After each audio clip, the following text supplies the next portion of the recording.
the Lord. Praise the Lord, oh my soul. Praise the Lord, oh my soul. And all that is within me, bless His holy name.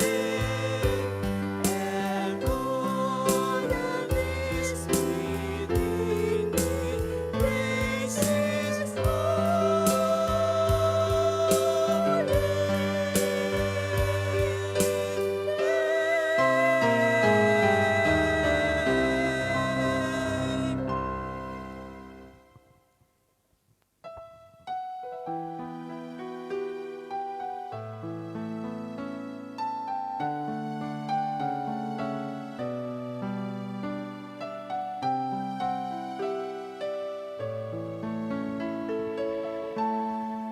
El Shaddai, El Shaddai, El Elyon Adonai. Age to age, you're still the same. By the power of that name, El Shaddai, El Shaddai, Erkamkana Adonai. We will praise and lift you high, El Shaddai. Through the love and through the Ram, you saved the son of Abraham. Through the power of your hand, you turned the sea to dry land. To the outcasts of their knees, you are the blood who really sees. And by your might, you set your children free. El Shaddai, El Shaddai, El Elyon Adonai.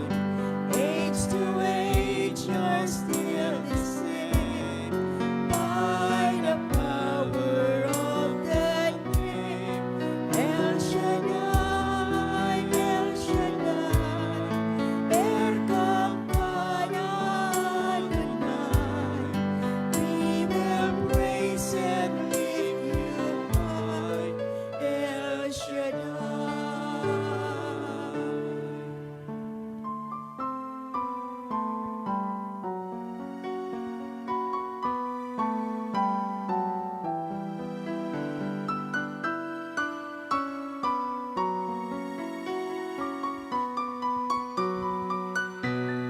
Through the years you made it clear that the time of Christ was near.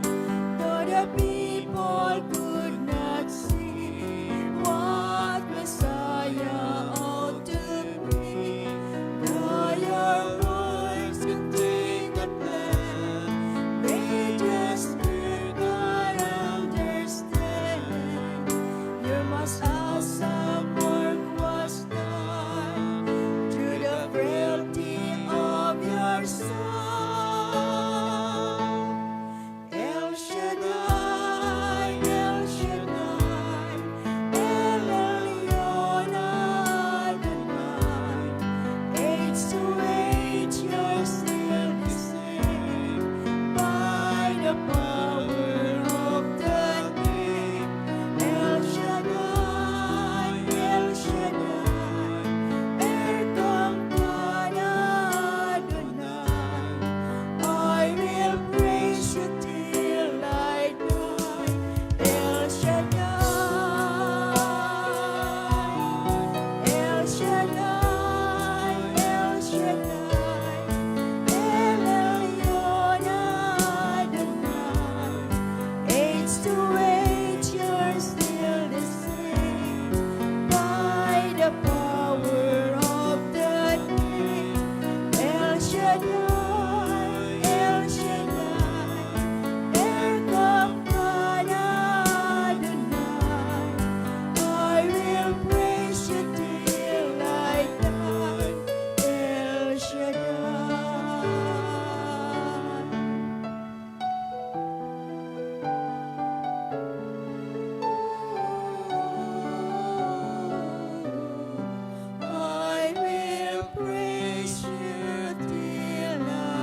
Dakilang Diyos, Ama naming nasa langit, ang Diyos na banal at makapangyarihan sa lahat. Sa ngalan ng bugtong mong anak na sa Jesucristo na aming Panginoon na tanging tagapagligtas, pinasasalamatan ka namin, Ama, sa biyaya ng buhay at kalakasan muli na kalumupo sa amin sa araw pong ito. Maraming salamat din po, Ama, sa isang linggong kalob mo sa amin na kalakasan upang patuloy namin magampanan ang mga gampanin po namin, Panginoong Hesus, para sa aming mga pinaglilingkuran. Salamat, dakilang Diyos. Ikaw ang Diyos na tapat sa iyong mga pangako. Ikaw ang Diyos na kailanman hindi kami iniiwan, hindi kami pinababayaan. Muli, Ama, sa aming pagtitipon sa dako pong ito, kami po'y dumadalangin na iyong mapagpalang kamay ay muling ilaan po sa amin. Abutin mo, Diyos, ang bawat isa po sa amin. Nananalig kami at nananampalataya na ang kamay mo, Panginoong Hesukristo, na siyang makapangyarihang kamay, kapag kami inabot, Panginoong Hesus, tunay mararanasan namin ang iyong kapangyarihan, mararanasan po namin, O Diyos, ang mga pagpapalang tanging sa iyo lamang namin makakamtan, dakilang El Shaddai. Kaya nihiling namin, dakilang Diyos, muli sa hapon pong ito, samahan mo kami at abutin mo pagpalang kamay sa aming pagtitipon. Sa ngalan ni Jesus, sa ngalan ng Ama, ng Anak, ng Espiritu Santo.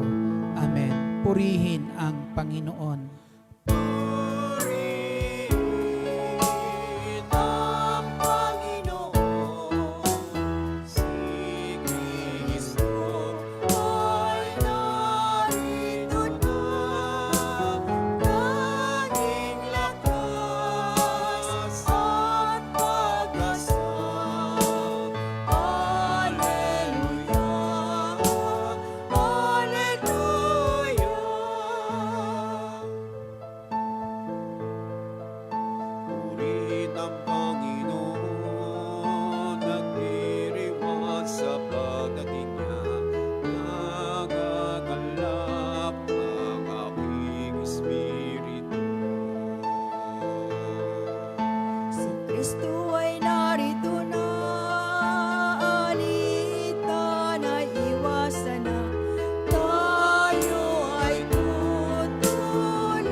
mabuting balita ay ating tunghayan mula sa Ebanghelyo ng Panginoong Hesus ayon kay San Mateo, Kabanata 9, simula mga talata 18 hanggang sa susunod na mga talata.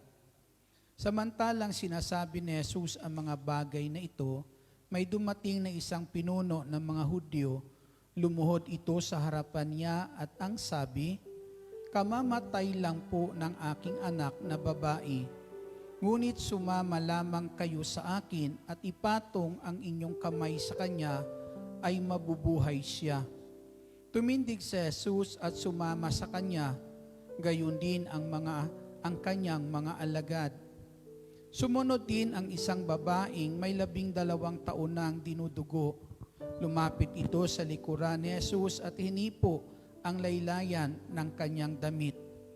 Sapagkat sinabi niya sa sarili, "Mahipo ko lang ang kanyang damit, ay gagaling na ako." Bumaling si Jesus at pagkakita sa kanya, sinabi, "Anak, lakasan mo ang iyong loob. Pinagaling ka ng iyong pananalig." Noon di, gumaling ang babae. Nang dumating si Jesus sa bahay ng pinuno, nakita niya ang mga manunugtog ng plauta at ang maraming taong nagkakaingay. Sinabi niya, "Magsilabas kayo, hindi patay ang bata, natutulog lang." At siya'y pinagtawanan nila. Ngunit nang mapalabas na ang mga tao, pumasok siya. Hinawakan sa kamay ang bata at ito'y nagbangon. At ang balita'y tungkol sa pangyayaring ito ay kumalat sa buong lupaing yaon. Ito po ang mabuting balita ng ating Panginoong Hesukristo. Pinupuri ka namin, Panginoong Hesukristo. Papurihan po natin ang Panginoong Hesus. Bigay natin sa Kanya ang lahat ng mainam na papuri sa pamamagitan ng palakpak na iyan. Sige po, palakpakan niyo po ang Panginoong Hesus. Hallelujah. Glory to God. Hallelujah. Handa na ba kayong makinig? Amen. Sinong handa ng makinig? Naniniwala ba kayong walang imposible sa Diyos? Amen. Mapangyayari niya ang lahat? Ang lahat ng naniniwalang walang imposible kay Lord, pwede nang maupo. Amen. Muli, isang mapagpala at magandang hapon po sa inyong lahat. Salamat sa ating dakilang El Shaddai at muli na naman ang kanyang mga salita'y ating mapapakinggan. Walang imposible po sa Diyos. Amen? Amen. Mapangyayari niya ang lahat sa lahat ng may pananalig sa ating Panginoong Hesukristo. At sa hapon pong ito, lahat ng may pananalig sa ating Panginoong Hesus, ano man ang ating ngayong nais, hingin sa Panginoong Hesus ay kayang ipagkaloob sa atin ng ating Panginoong Hesukristo. Sa Ebanghelyo na ating pinakinggan ngayon ay meron po ditong mga taong may suliranin. Yung isa po ay isang ama na ang kanyang anak ay kamamatay lang. Problema ba yon? Kamamatay lang ng kanyang anak? Kapag sinabing kamamatay lang ng kanyang anak, may pag-asa pa ba yon? Hindi po ba? Wala na, di po ba? Patay na ang kanyang anak. Yung isa naman ay 12 taon nang may karamdaman. May problema, mga kapatid, ang lahat na naririto sa Ebanghelyo na ating nakita, patay na. Patay na yung anak, pero yung pag-asa buhay. Amen. Sa mga suliranin, meron po sila ng sandali na yan na nararanasan po ay nakakita sila ng pag-asa. At ang pag-asang kanilang nakikita po ay nakita nila iyan sa ating Panginoong Hesukristo. Na para po sa ama na ito, yung kanyang anak na patay na sa kamay ni Jesus, buhay. Amen? Patay na, pero sa kamay ng Panginoong Jesus, ang sabi niya, kapag yung kanyang anak ay mahawakan lang ng Panginoong Jesus, mabubuhay. Amen? Nakikita po ng amang ito na ang pag-asa na kailangan ng kanyang anak ay nasa kamay ng ating Panginoong Hesukristo. Yung pag-asa na yan, mga kapatid, minsan may mga pagpapala, may mga pag-asa tayong natatanaw na minsan yung mga pag-asang iyan ay kinakailangan natin abutin. Amen? Para makamta natin yung natatanaw nating iyan, mga biyaya, minsan kinakailangan natin abutin. May mga biyaya naman na hindi mo kinakailangan abutin, bagkus inaabot. Amen? Ipinagkakaloob. Amen? At yan ang matatanaw natin dito sa Ebanghelyo, meron po tayo ngayon na hatid sa atin ng ating Panginoong Hesukristo. Na yung dalawa po na ito ay makikita natin hinawakan ng kamay at hinipo ng kamay. Amen. Hinawakan yung bata ng kamay ng Panginoong Hesus at yung ating Panginoong Hesukristo naman hinipo ng babaeng iyon. Mga pagpapalang abot kamay. Amen. At yung pagpapalang abot kamay ay makakamtan lang natin sa ating Panginoong Hesukristo. At yung pagpapalang iyan, abot na abot mo ngayon. Amen. Kung hindi mo man yan abot, iaabot sa iyo iyan ng ating Panginoong Hesukristo. Purihin po natin ang ating Panginoong Hesus. At ang lahat na yan ay maaabot natin yung mga pagpapala, pag-asang natatanaw natin sa Panginoong Hesus. Lahat po yan ay maaabot natin kung tayo po may pananalig. Amen? Ang pananalig sa ating Panginoong Hesukristo ay tayo po, kung tayo may pananalig sa ating Panginoong Hesus, masasabi po natin na mangyayari ang lahat dahil kay Hesukristo. Amen? Mangyayari lahat ng ating inaasahan, nais nating abutin dahil sa ating Panginoong Hesukristo. Yung pananalig, ito po yung ating paniniwala sa magagawa ng ating Panginoong Hesukristo. Kaya yung babae nung sandali na yan, dito po sa Ebanghelyo po natin, matatanaw po natin kung anong pananalig meron siya, kung anong paniniwala nung sandali na yan meron siya sa ating Panginoong Hesukristo. At yung pananalig po ng babae pong ito ay matatanaw po natin doon sa salitang binitawan niya. Ano yung sinabi ng babae? Ang sabi niya, mahipo ko lang, gagaling ako. Amen? Yun yung kanyang paniniwala sa ating Panginoong Hesukristo. Nung sandali na yan, mahipo niya lang ang ating Panginoong Hesus, siya ay gagaling. Amen? Hindi natin natatanaw ang ating Panginoong Hesus. Amen? Hindi natin nakikita ang ating Panginoong Hesukristo. Pero maaari andyan lang siya sa tabi mo.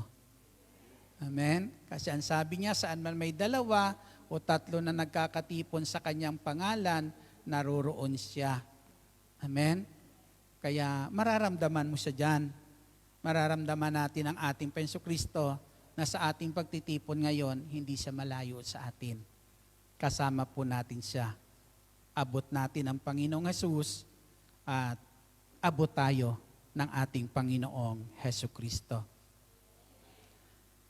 Yung kanyang pananampalataya at paniniwala, makakamtan niya yung natatanaw niyang pag-asa, natatanaw niyang biyaya sa ating Panginoong Hesukristo kapag nahipo niya ang ating Panginoong Hesus.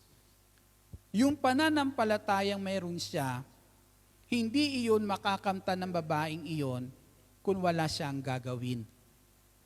Amen? Kung wala siyang gagawin. Kasi yung pagpapala na kanyang minimithi, inaasahan, ay naruroon sa salitang kapag nahipo niya ang Panginoong Hesukristo. Kaya anong dapat gagawin ng babaeng ito? Kinakailangan para mahipo niya ang ating Panginoong Hesus, meron siyang gagawin. Ang sabi nga, ang pananampalatayang walang kalakip na gawa ay patay. Amen? Patay. Kaya kinakailangan ang babaeng ito para yung kanyang inaasahan sa Panginoong Hesukristo ay lubos niyang makamtan, kinakailangan mahipo niya. At para mahipo niya ang Panginoong Hesukristo, kinakailangan niyang lumapit. Amen? Sa araw bang ito, may inaasahan ba kayong pagpapala buhat sa Diyos? Inaasahan nyo may pagpapala kayong makakamtan buhat sa ating Panginoong Hesukristo? Sa tingin, paano nyo iyan makakamtan?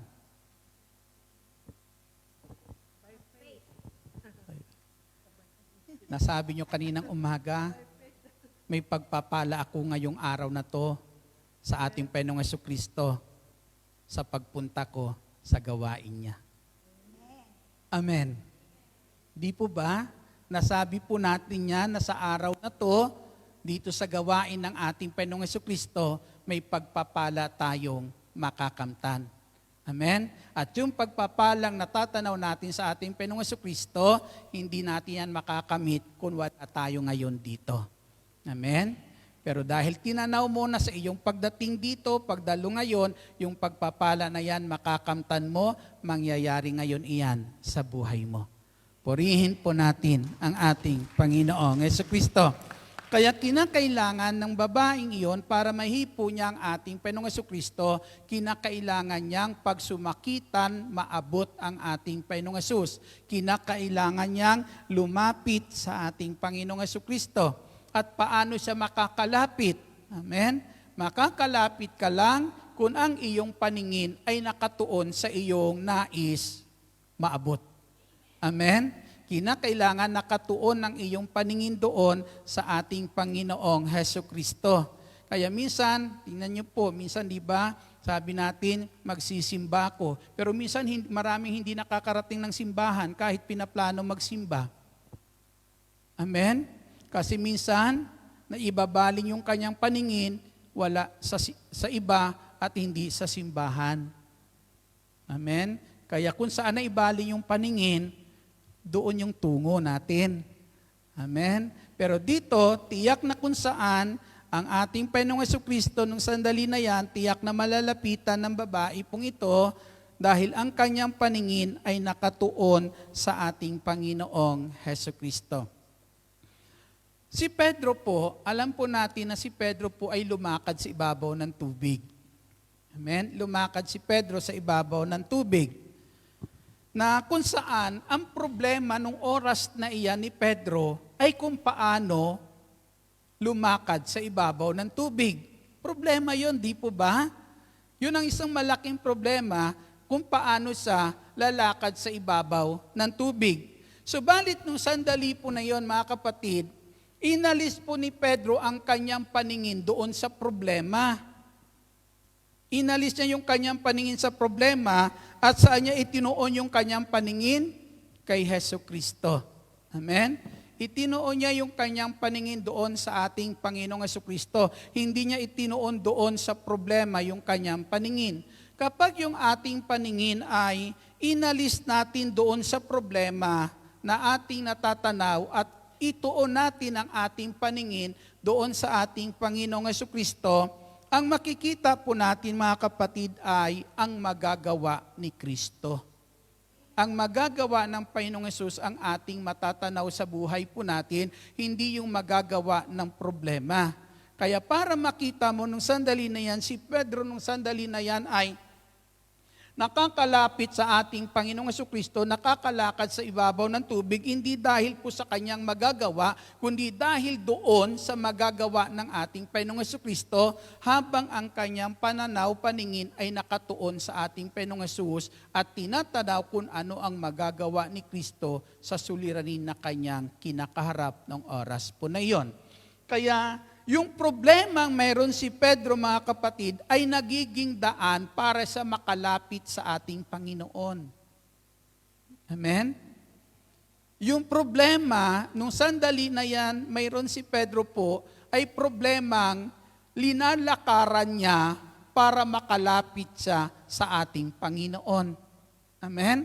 Nagiging daan iyon, yung problemang iyon, para na si Pedro nung sandali na yan ay lubos makalapit sa ating Panginoong Jesucristo. Purihin po natin ang ating Panginoong Hesus.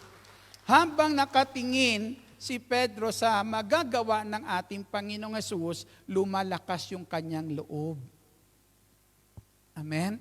Habang nakatingin sa doon sa magagawa ng Panginoong Jesucristo, lumalakas yung kanyang loob. Kaya yung problema, hindi po nung sandali na yan ay nagiging hadlang para kay Pedro para makalapit sa Panginoong Hesus, kundi yung problemang iyon, siya niya pang linalakaran. Amen. Para makalapit sa ating Panginoong Jesucristo. Palakpakan natin ang ating Panginoong Hesus. Hallelujah. Subalit alam natin dumarating ang punto na talagang maraming hadlang para makalapit sa Diyos. Maraming hadlang, mga kapatid, sa Panginoong Hesus. At nung sandali na yan, yung paningin ni Pedro na nakatuon sa Panginoong Hesus at natatanaw kung anong magagawa ni Kristo sa kanyang mga suliranin nung oras po na yon, ay nawala sa Panginoong Hesus yung kanyang paningin. At ang kanyang paningin ay naibaling doon sa alon. Nung maramdaman ni Pedrong lumalakas ang hangin at dumarating yung mga alon, si Pedro ay lumingon sa alon. Nawala yung kanyang paningin sa ating Panginoong Jesucristo, nawala yung kanyang paningin sa magagawa ni Kristo sa kanyang problema. Bagkus nung si Pedro po ay lumingon, ang kanyang paningin ay nakatuon sa problema. Sa magagawa ng problema, sa magagawa nung alon po nung oras na yan. Kaya nung makita ni Pedro yung malalaking alon, isa lang natanaw ni Pedro, lulubog siya. Amen? Kaya nung si Pedro lumubog, edi yung tinabunan siya ng problema niya. Amen? Tinabunan siya ng problema niya, kaya hindi na siya makalapit sa ating Panginoong Jesucristo. Amen. Kaya kung ayaw mong tabunan ka ng problema mo, huwag ka tumingin sa problema mo. Amen. Tingnan mo kung anong magagawa ni Kristo sa problema po natin. Kaya nung nakatingin na si Pedro doon sa problema niya, sa magagawa ng problema niya, unti-unti na si Pedro po nasisiraan ng loob. Hanggang inalipin na siya ng takot at lumubog. Amen. Walang suliranin na hindi kayang tugunan ng ating Panginoong Jesucristo. Purihin po natin ang ating Panginoong Hesus. Minsan may mga salita po tayo na wala namang mangyayari. Amen? Diba? Kapag sinabi natin walang mangyayari, mga kapatid, kaya minsan sinasabi natin ayaw mo na magpatuloy kasi wala namang mangyayari. Minsan sinasabi natin matatapos din yan. Amen? Matatapos din yung problemang iyan. Pero alam niyo po mga kapatid sa ating Panginoong Kristo, hindi naman talaga matatapos ang problema kapag hindi natin alam kung paano tapusin. Amen? Kapag hindi natin alam kung paano iyan tatapusin yung problema, mananatiling problema yan. Hindi lang mananatiling problema yan, madadagdagan pang ang mga problema pong iyan. Amen? Sa punto po na ito, ang babae po nito, mga kapatid, ay lumapit po sa ating Panginoong Jesucristo. Pero bago po, ang problema po nung sandali na yan, sa buhay po ng babae po nito, kinaharap niya yung problema, meron siya, yung suliranin meron siya nung sandali na yan, ay hinarap niya ito sa pamamagitan ng magagawa ng kanyang kayamanan, at sa magagawa ng mga tao na nilapitan niyang mga taong gagamot sa kanyang karamdaman. Hindi masama po iyon. Amen? Hindi masamang umasa sa kayamanan, sa magagawa ng kayamanan. Hindi masamang umasa sa magagawa ng tao, mga kapatid, sa buhay po natin. Kailangan po natin po iyan. Amen? Subalit kung aasa lang tayo sa magagawa ng tao at wala po, hindi kasama ang ating pananampalataya sa Diyos, hindi sapat iyan. Amen? Kung aasa lang tayo sa magagawa ng kayamanan at magagawa ng tao sa buhay po natin na kung saan walang pananampalataya sa ating Diyos, hindi sapat po ang magagawa ng tao.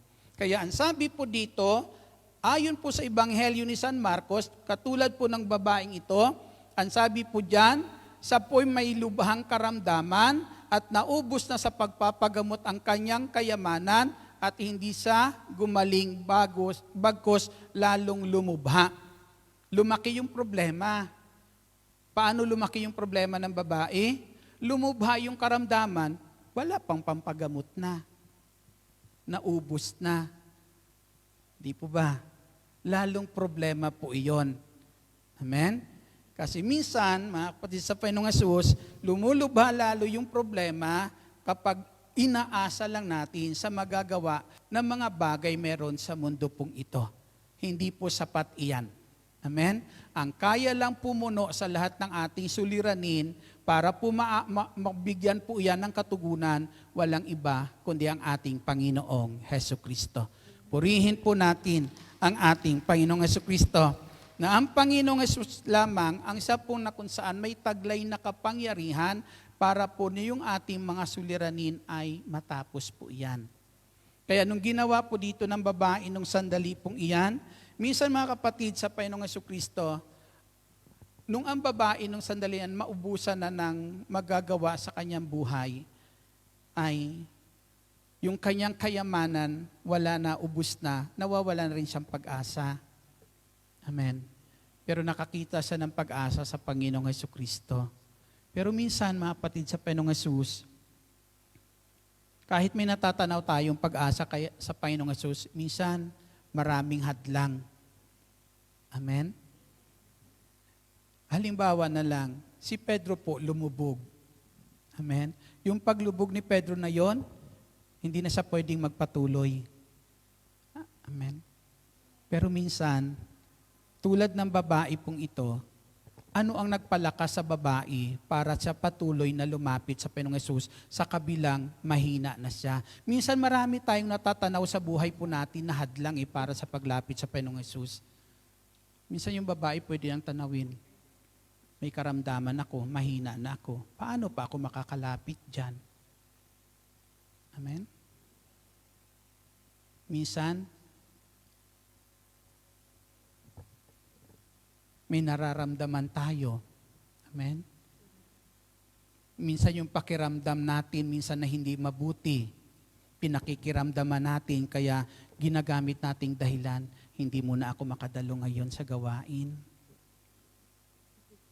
Amen. Diba?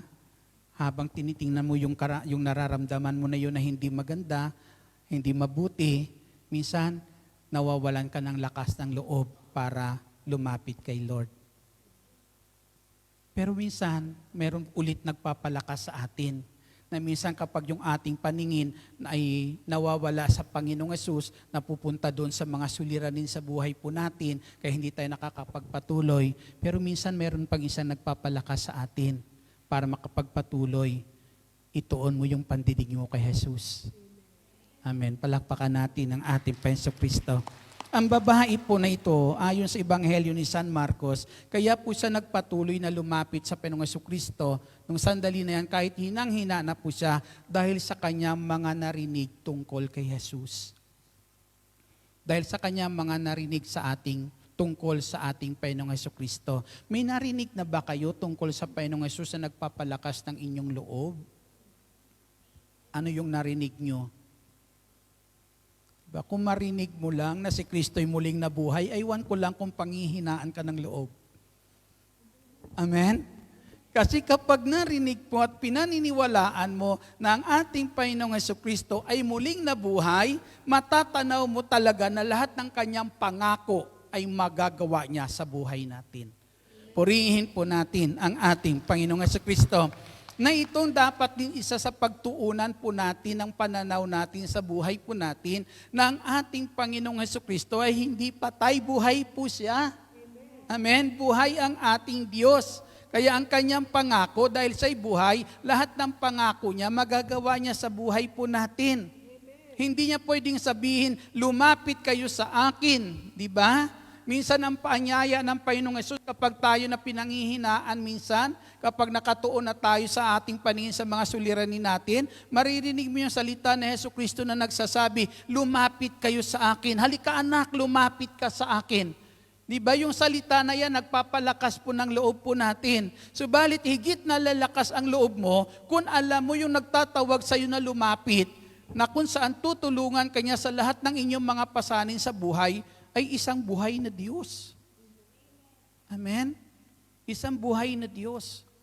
Kapag isang buhay na Diyos ang nagsasabi sa atin, lumapit po tayo sa Kanya, tutulungan niya tayo sa ating suliranin, may katiyakan po iyan na magagawa niya dahil buhay ang ating Diyos. Palakpakan po natin ang ating Panginoong Hesukristo. May nabalitaan na ba kayong Diyos na hinati yung dagat para lang maligtas yung mga taong gusto niyang iligtas? Amen? May nabalitaan ba kayong ganong Diyos? Ang tanong, yung Diyos ba na yun na humati ng dagat para yung mga tao na to'y kinakailangan ng kaligtasan ay mailigtas ng Diyos po na yun? Siya rin ba ang Diyos natin sa buhay natin? Siya rin ho ba yung Diyos na kinikilala natin?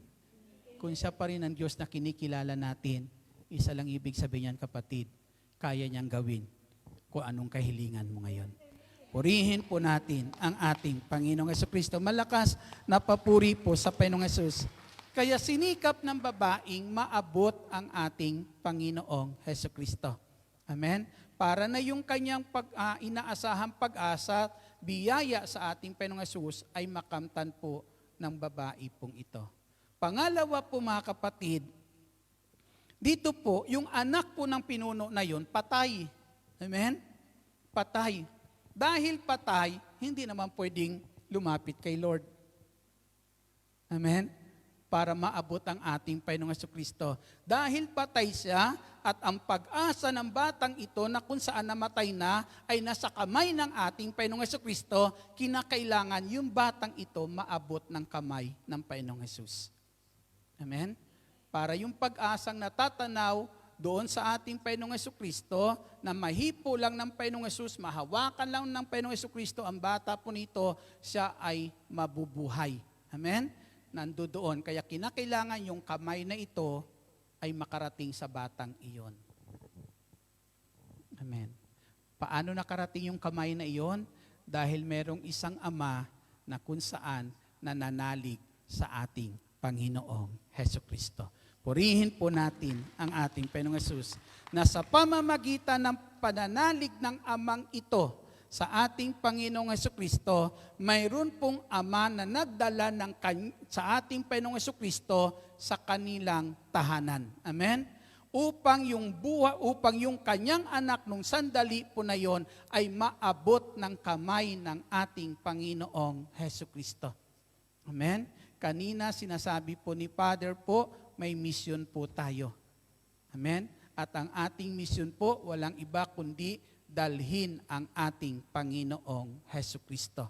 Ibahagi ang ating Jesucristo, ang muling pagkabuhay ng ating Panginoong Jesucristo. Yan yung tunay na pagpapala. At ang Kristong iyan, ang tunay na pagpapala para sa ating mga mahal sa buhay. Na kinakailangan, madala natin sila sa ating mga mahal sa buhay. Purihin po natin ang ating Panginoong Jesucristo. Kasama mo ba siya sa buhay mo? Kasama ba natin siya sa buhay natin? Si Kristo nung namatay, lumabas sa libingan. Amen. Nung siya'y lumabas sa libingan, saan siya tumuloy? Saan tumuloy ang ating Panginoong Kristo? Lumabas siya sa libingan, pero paglabas ng Panginoong Jesus sa libingan, kumakatok siya sa pintuan ng puso ng mga alagad niya. Amen? Kinatagpo niya yung kanyang mga alagad na nung sandali na yan, alipin ng takot. Amen? Mga tao na kung saan ay nawawalan ng pag-asa kasi yung kanilang pag-asa namatay kasama ng pagkamatay ng ating Panginoong Jesucristo. Pero nung muling nabuhay ang Panginoong Jesus, ang Panginoong Jesus ay kinatagpo ang kanyang mga alagad para muling buhayin yung pag-asa sa puso ng kanyang mga alagad. Purihin po natin ang ating Panginoong Jesucristo na nabubuhay lang ang tunay na pag-asa sa buhay ng bawat tao, mga kapatid, kapag si Kristo'y nakilala ng bawat taong ito. Kaya sabi kanina ni Father, kinakailangan meron tayong personal na encounter kay Lord. Amen. Naranasan niyo po ba yan sa buhay niyo? Amen. Na kinatagpo tayo, kinatagpo kayo ng ating Panginoong Jesucristo. Purihin po natin ang ating Panginoong Jesus. Glory to God. Hallelujah. Ang isa sa aking karanasan, nung minsan ako'y naglalakad at nananalangin, na sa gitna ng problema, suliranin, napatingala sa langit. Napatingala sa langit at ang tanging dalangin ko, sabi ko, Panginoon, kung andyan ka at naririnig mo ako, huwag mo akong pabayaan. Sa gitna ng problemang kinakaharap ko, yun lang ang maiksing dalangin ko. Kung naririyan ka at naririnig mo ako, huwag mo akong pabayaan. Mismo nung araw na yan, nakarating ako sa gawain ni El Shaddai sa PICC. Walang nag-akay sa akin. Walang nagdala po sa akin doon para makarating sa PICC, bagkus nung sandali na yan, yun ang katugunan ni Lord sa aking dalangin. Yan, sabi ko, wag mo akong pabayaan. Kaya nakarating ko sa gawain ni El Shaddai. Na ang sabi po ng ating punong lingkod, ang sabi niya, kung wala ka nang pwedeng lapitan, kung sa mga sandali na to hindi ka na nakakadama ng mga pagmamahal sa mga taong inaasahan mo na magmamahal sa iyo, ang sabi niya, sa lugar na ito, may Diyos na tunay na nagmamahal sa iyo.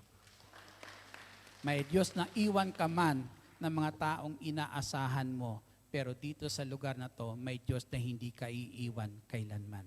Purihin po natin ang ating Panginoong Hesukristo, na ang Jesus na ito ang dapat natin makilala sa buhay po natin, mapagbuksan natin ang pintuan ng puso po natin nang siya po ang siya nating madala sa ating tahanan upang ang kamay na ito ng ating Panginoong Hesukristo na siyang umabot doon sa anak ng taong ito para bigyan ng buhay yung anak niya nung sandali na yan. Ang sabi po, kamamatay lang ng kanyang anak, pero sa kamay ng Panginoong Hesus, natatanaw niya ang kanyang anak, may pag-asa pa. Amen? Maraming mga anak sa panahon na ito minsan na tila bagay mga magulang nawawala na ng pag-asa. Amen? May mga asawa minsan na tila ba yung asawa'y nawawala na ng pag-asa. Pero huwag ka mawala ng pag-asa, sa kamay ng Diyos may pag-asa pa sila. Amen? Sa kamay ng ating Jesucristo, kung ang kamay lang na ito ang hihilingin natin na siyang aabot sa ating mga mahal sa buhay. Amen? May yung aking anak na pangalawa, nung nag-aaral pa siya, minsan kapag alam niyang may babagsak na subject siya, na hindi niya kayang ipasa, ikukondisyon na yung isipan ng mami niya. Na kung saan mayroon siyang bagsak. Pero sabi ng mami niya, huwag mong ikondisyon yung isipan ko na babagsak ka. Ipasa mo yan. Ipasa mo yan. Ano? Alam niyo po, yung aking anak po ay ang kanyang panata, walk of faith. Sa walk of faith, mga kapatid, alam niyo po, tingnan po, may mga tao na minsan hila-hila na yung paa lumakad mula PICC, nakakarating pa sa sa Ambel. Ako minsan gusto ko nang sumuko, sila nakakarating pa Hila-hila na yung paa Totoo yan, mga kapatid, sa ating Panginoong Hesukristo. Yan isa sa panata ng aking anak na kung saan pangalawa. Kapag mayroon siya kinakaharap ng ganun nung siya nag-aaral, mga kapatid sa Panginoong Hesus, hinihingi niya kay Lord na lahat yan ay maipasa niya kapag nag-walk of faith siya. Kaya nung kukuha siya ng board exam, ang sabi niya sa akin, umuwi ka, samahan mo ako, mag-walk of faith po tayo. Hirap na yung anak ko. Hirap na sa kakalakad, kaya talaga masakit na yung paa niya mula luneta. Sabi ko, anak, sumakay na tayo. Hindi pa, tatapusin ko to. Sumasabay sa matatanda na mahina lumakad kasi masakit na yung paa niya.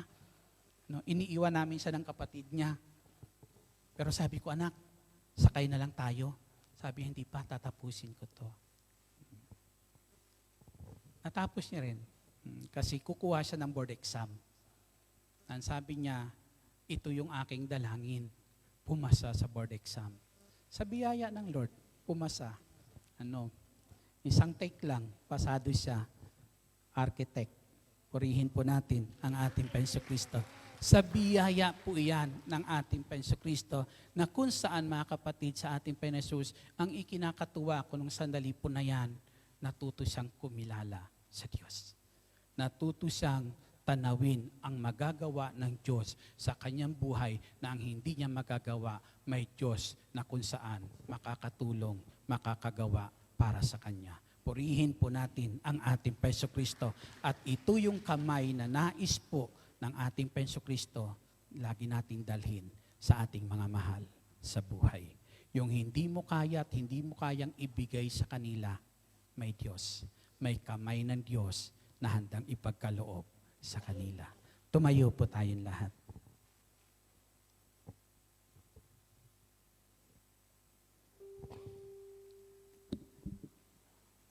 Minsan, mayroon po tayong ka-prayer partner na ang sabi ko, ang tatag nyo, nalakad nyo, kahit minsan, ano na yun ha?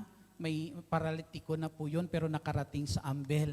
Sabi ko, ang lakas nyo, na kaya nyo, sabi niya sa akin, alam mo, Brother Edgar, kahit hindi ako gumaling, sabi niya ganon, kahit hindi ako gumaling sa karamdaman kong ito, sabi niya, biyaya na sa akin ng Diyos na kung saan magkaroon pa ako ng ganitong kalakasan.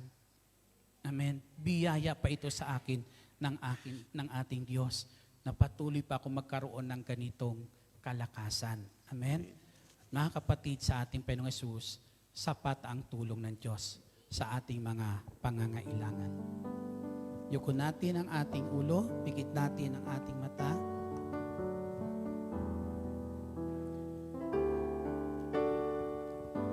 Panginoon, lumalapit sa'yo ang puso kong nag-iisa. Kayo ang aking pag-asa. Panginoon, tugon sa aking dalangin, tapat kailan pa man aking kapayapaan. Pangako mo'y aking panghahawakan. Pangako niyo'y ang tangi kong sandigan. Pangako niyo'y tapat. Magpakailanman ako ay liiwan o pababayaan man. Pangako niyo'y aking panghahawakan.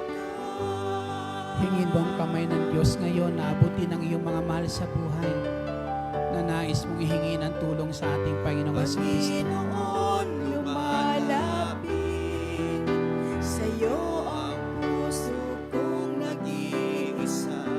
Kayo ang aking pag-asa. Yes, Lord. Panginoon, tugon sa aking dalangin, tapat kailan pa man aking kapayapaan. Pangako niyo'y aking panghahawakan. Ikaw ang aming dakilang manggagamot. Ang tangi kong sandigan. Ikaw ang aming great provider, dakilang El Shaddai. Hallelujah. Magpakailanman ako ay liiwan o Huwag kang sumuko, kapatid. Pangako Huwag kang mawala ng niyo'y pag-asa. aking panghahawakan. Kung napapagod ka, Pangako niyo'y sa Panginoong Hesus may kalakasan. Pangako niyo ang tangi kong sandigan. Pangako niyo'y tapat. Magpakailanman ako ay liiwan o pababayaan man. Pangako niyo'y aking panghahawakan. Pangako niyo'y aking panghahawakan.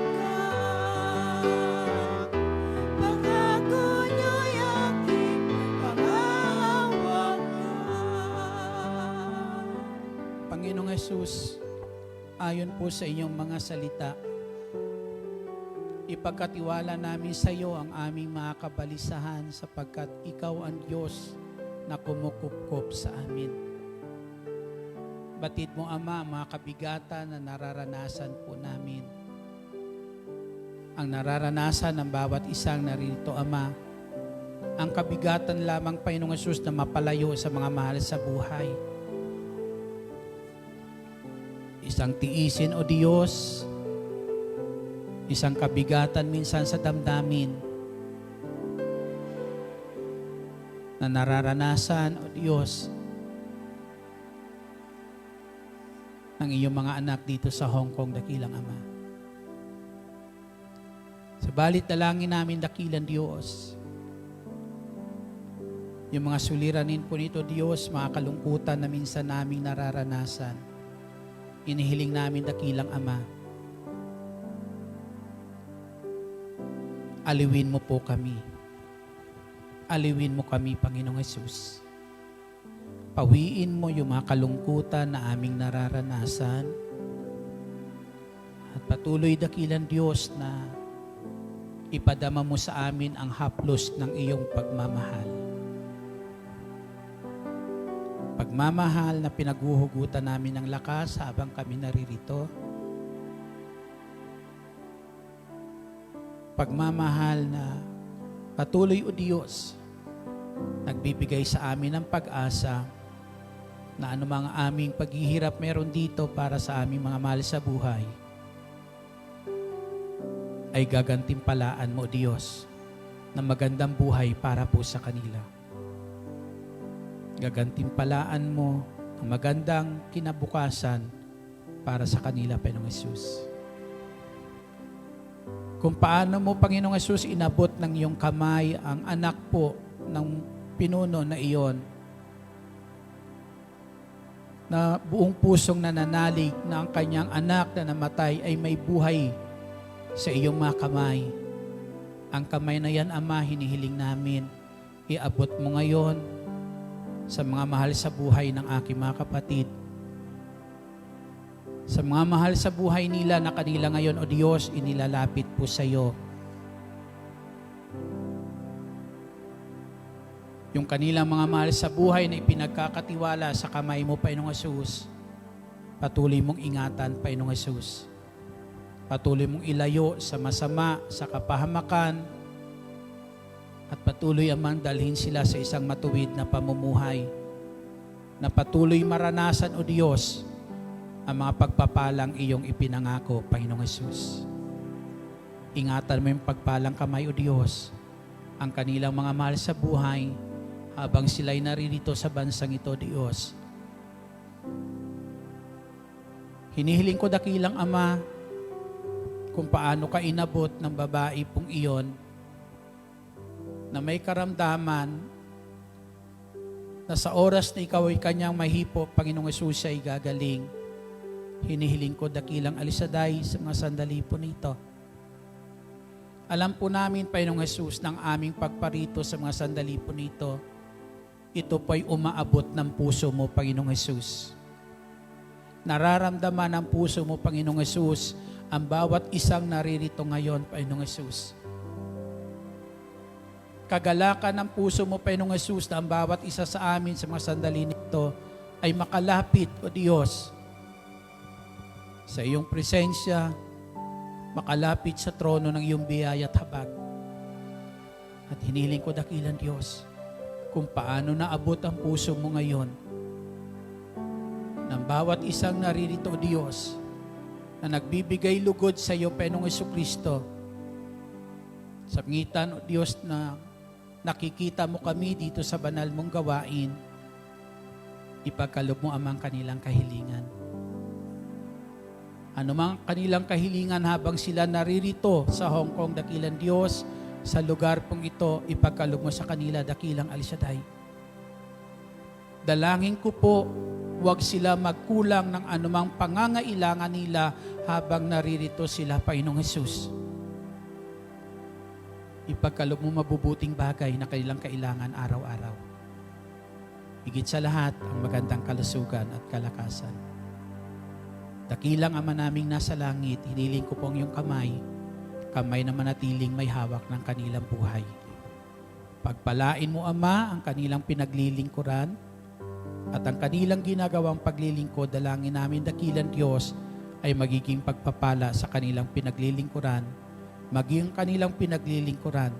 Gamitin mo, Panginoong Hesus, upang mapagpala din po ang kanilang buhay. Salamat po, dakilang El Shaddai. Salamat po. Patuloy mo silang punuin ng kalakasan na nanggagaling sa iyo, Panginoong Jesucristo. Maghari ka sa amin at tulad ng iyong pangako, huwag mo kaming iwan, huwag mo kaming pababayaan. Lagi mo kaming pagbuksan ng pintuan ng puso mo, Panginoong Hesus, at dinggin ang dalangin ng bawat isa. Sa ngalan ng aming Panginoong Jesucristo, sa ngalan ng Ama, ng Anak, ng Espiritu Santo. Amen. Patuloy kayong samahan ng Panginoong Jesucristo at pagpalain sa lahat ng inyong gagawin. Pasalamatan natin at papurihan ang ating buhay at makapangyarihan Diyos.